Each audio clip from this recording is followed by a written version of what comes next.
वे पृथ्वी पर सबसे घातक चीज हैं। वे आपका खून चूसते हैं और बीमारी फैलाते हैं और लगभग हर साल 1 मिलियन लोगों को मार देते हैं। क्या हम वैम्पायर्स की बात कर रहे हैं? शेरों की? गोरिल्ला की? असल में इनमें से किसी की नहीं, हम मच्छरों की बात कर रहे हैं। क्या मच्छर सच में इतने घातक हैं? अगर वे सब गायब हो जाएं तो क्या होगा? क्या इससे मानव जाति बेहतर हो पाएगी? आप देख रहे हैं क्या हो अगर, और यह है क्या हो अगर हम सारे मच्छरों को मार दें। एक छोटा सा कीड़ा इतना घातक हो सकता है, यह सुनने में बहुत अजीब लगता है, पर यह सच है। मच्छर मलेरिया, पीला बुखार जैसी बीमारियां और डेंगू के वायरस को भी फैलाते हैं। मच्छर जिन्हें कोई विशेष बीमारी है उन्हें काटकर और फिर आपको काटकर आपके शरीर में अपनी लार पहुंचाकर ऐसा करते हैं।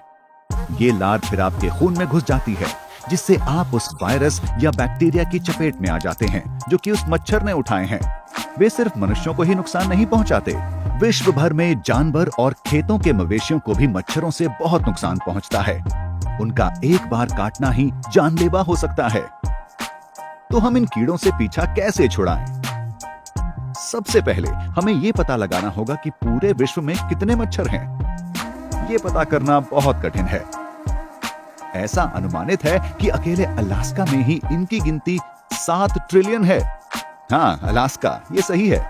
ग्लोबल वार्मिंग और महासागरों का तापमान बढ़ने की वजह से मच्छर ऐसी जगहों में रह सकते हैं और विश्व भर में कई ट्रिलियन मच्छर और हैं।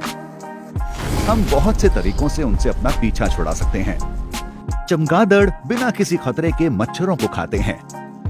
वे 1 घंटे में 600 मच्छरों को खा सकते हैं। तो अगर हमारे पास काफी चमगादड़ हों, तो वे प्रभावशाली तरीके से विश्व भर के मच्छरों को खत्म कर सकते हैं। पर फिर हम आसमान में इन कई बिलियन चमगादड़ों से पीछा कैसे छुड़ाएंगे? शायद ये सबसे अच्छा तरीका नहीं है। दूसरी चीज जो हमें समझने की जरूरत है वो है कि मच्छर प्रजनन कैसे करते हैं।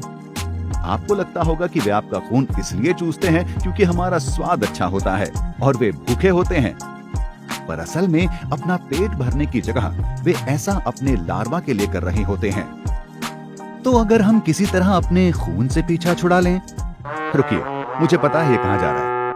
हाँ, ये तरीका भी काम नहीं करेगा। इन विकल्पों की जगह हमें शायद आनुवांशिक रूप से बदले हुए नर मच्छरों को छोड़ने की जरूरत होगी, जो काटते नहीं हैं और सिर्फ अनुपजाऊ संतान पैदा कर सकते हैं।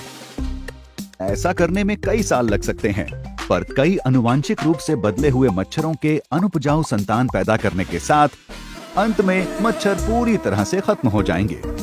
तो अब जब वो चले गए हैं तो आगे क्या होगा?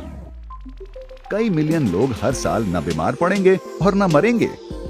आप गर्मियों में मच्छरों के काटे जाने के डर के बिना बाहर रहने का आनंद उठा सकते हैं और जानवर भी सुरक्षित रहेंगे।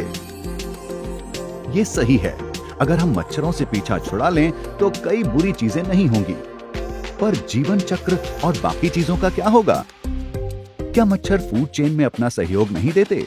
निश्चित रूप से कई चिड़िया, चमगादड़ और मेंढक बहुत सारे मच्छर खाते हैं, पर वे दूसरे जानवरों की डाइट का एक बहुत ज्यादा जरूरी हिस्सा नहीं है।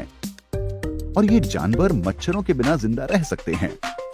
और भले ही मच्छर पौधों का पॉलिनेशन करते हैं, पर यह इस प्रजाति को जिंदा रखने के लिए काफी महत्वपूर्ण और पर्याप्त नहीं है। पर फिर भी मच्छरों से पीछा छुड़ाना क्या सही चीज है? आखिरकार हम एक पूरी प्रजाति से पीछा छुड़ा लेंगे। हमें इस बात का ध्यान रखना चाहिए कि मच्छरों की कई हजार प्रजातियां हैं, पर इनमें से सिर्फ 6% ही हमें काटते हैं और बीमारियां फैलाते हैं। यही नहीं, ऐसा भी कहा जाता है कि मच्छर अमेज़न रेन फॉरेस्ट को बचाने में भी मदद करते हैं। ऐसा इसलिए क्योंकि वे इतने जानलेवा होते हैं कि रेन फॉरेस्ट के पेड़ काटने वाले लोगों को दिक्कत दे सकते हैं। ऐसे में कई बार ये कीड़े असल में उन्हें पेड़ काटने से रोकते हैं और एक क्षण के लिए स्वाभाविक होकर देखते हैं, मानवीय जनसंख्या बहुत तेजी से बढ़ रही है। शायद मच्छर हमें इस जनसंख्या पर नियंत्रण रखने में मदद कर रहे हैं। रुकिए, ये मैं क्या बोल रहा हूं? ये वाकई में सबसे अच्छी चीज होगी। कम बीमारियां होंगी, कम लोग मरेंगे और बहुत कम नकारात्मक परिणाम होंगे। पर क्या हो अगर मच्छरों के खत्म होने की जगह पृथ्वी की आधी जनसंख्या एक क्षण में खत्म हो जाए? ये एक दूसरे क्या हो अगर की कहानी लगती है।